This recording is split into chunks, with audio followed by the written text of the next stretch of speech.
an instant analysis of the Cavaliers-Celtics series as well as a look ahead to the NBA Finals 3-match ng Cavs and Warriors. Kasama natin ngayon ang NBA.com Philippines Managing Editor na si Adrian Dy. Welcome back to the show. Thank you for having me. All right, let's break this down. 4-1.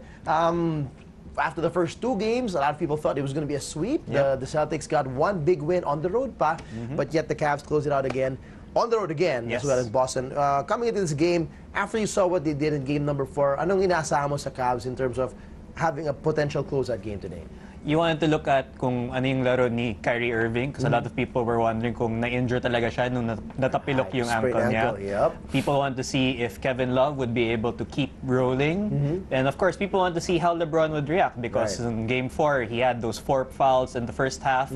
People want to see na would he still be aggressive, and the answer to all of those questions was yes, yes, and yes. Yes. But And they did it right away. And it was early. Yeah. Ang aga ng tambak, 40-something points, I think 46 points right away in the first quarter alone. Right. In terms of the early explosion, what was your reaction? Kasi remember in game 4, humabol pa sila. Right. They had to make it a comeback win. When you look at the Celtics throughout these playoffs, yun yung talaga style nila. They get into a hole early, and especially against the Wizards, they were able to come back last round.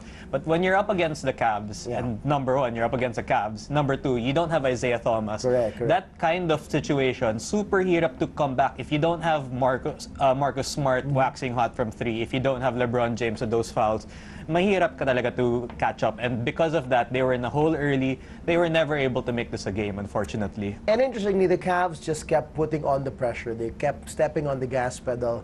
Napupuna ko throughout the game yung mga comments si Coach Ty Lue dun sa reports sa mga Kristen Ledlow and everything.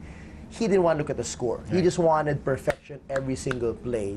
What's your takeaway from that mentality in terms of where they are now? They go into the next round, and is that where they have to be in terms of constantly looking to improve? As good as they're playing now, they need to step it up. So the thing that's on Coach Lue's mind is that they have a 6-day gap between now and the finals. So parang you want to keep that momentum on a high because not playing an actual game. And siguro what he did before entering the Eastern Conference Finals, he didn't let them scrimmage kasi takot siya na baka may ma-injure or whatever. So getting them into game mode and sort of locking it in, keeping him like that is really important for that team because, again, 6 days, that's a long time for these people. They'll be able to rest, sure.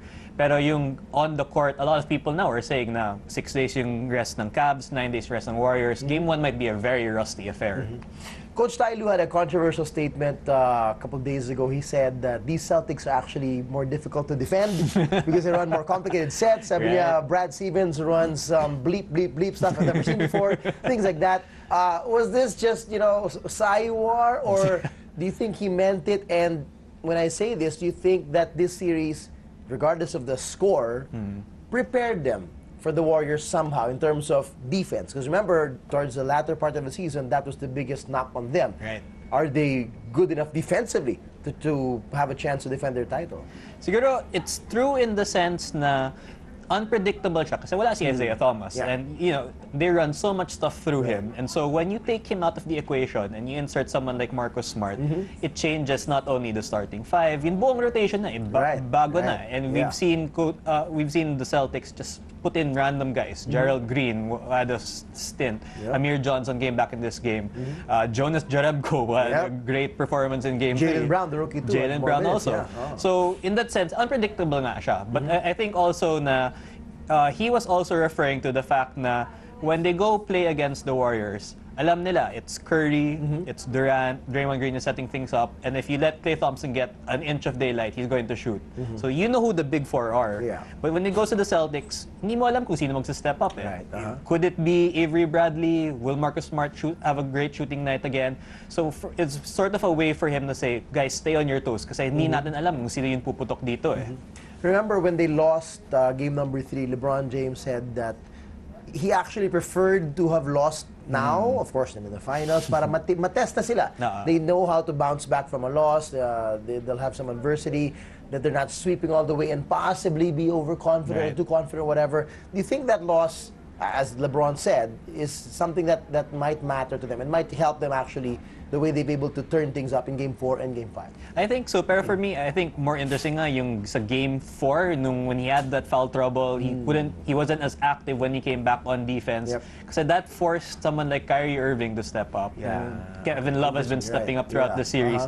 If you remember in Game 7, it wasn't LeBron James who, he made the key defensive play in last year's finals. But the guy who made the game-winning basket, essentially, was Kyrie Irving. So you want him to get going as early as now para pagpasok sa finals, he's ready to go already. And they have all those weapons. When they won last year, of course, it's hard to compare because there's no Kevin Durant on the other side. Compared to this year, how ready are the big three? From last year's big three, the momentum coming in to this year? I think this year they're better, especially in the sense na Kevin Love is more engaged.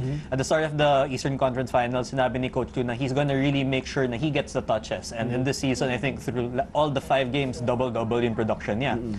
So you compare that to last year in the finals, medyo non-entity si Kevin Love. When he got the concussion, people were saying, it's actually better for the rotation na wala siya, diba? So having him involved now and going into the finals, I think that's key for them because he'll probably be matched up against someone like Kevin Durant or Draymond Green, and so getting him touches in the post early is going to be really crucial.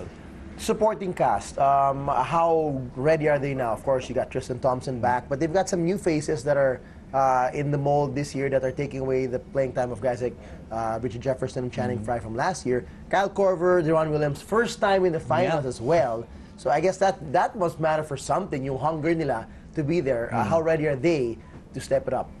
What the question for me siguro is, can they play defense in the finals? Because that's always been, as we mentioned kanina, can the Cavs play good enough defense to make things hard for Golden State? And siguro, we need to see that happen once we get to the finals, because if you remember last season, their big acquisition was Channing Frye. They were using him a lot in the East playoffs. But kapag pumunta na sa finals, they found out that they couldn't have him on the floor because the Golden State defense was exploiting him.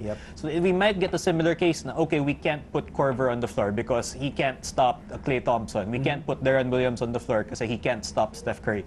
Those sorts of matchups will be important, and we will see na if they can play defense, they'll stay on the floor, they can really help the Cavs. But if not, the starters might have to play a lot of minutes as usual. Well, we've seen that din naman from both these teams, that the starters were heavy in the minutes, and then you have like just maybe 2, maybe even just 3 guys come off the bench and have limited minutes. Lastly, the coaching matchup. It's an interesting perspective because no Steve Kerr yet. No assurance if he's going to come, even travel with the team, maybe to Cleveland or whatnot.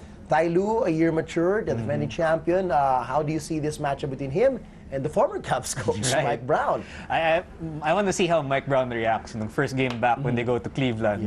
Just to see what his reaction will be, what LeBron James's reaction will be, what the Cleveland fans' reaction will be. A lot of people medyo natakot because they've looked at Brown's results in this last stint with the Cavs, with the Lakers, so they're medyo hesitant to say na this team will be okay. But what I've been reading about his job with the Warriors is that siya na in charge of the rotations actually. So ever since Kerr was there on the with bench. Kerr. So he actually knows na, okay, I'm gonna put this guy in, I'm gonna pull this guy out. So having that is very important kasi in the finals, it's all about adjustments. How long are you gonna ride the starters, as we mentioned? So because alam na niya yung role niya in that sense, I think they should be fine. It should be a very interesting one, and we have to wait 1 full week. Yes, so we'll be discussing, we'll be analyzing, we'll be debating, we'll be seeing what words will be said from here until next Friday, until we finally see game number 1 live on ABS-CBN Channel 2. AIDS, maraming salamat. See you again soon. No problem. Hi guys, keep watching The Score for the latest sports updates, and don't forget to subscribe to the ABS-CBN Sports in Action YouTube channel.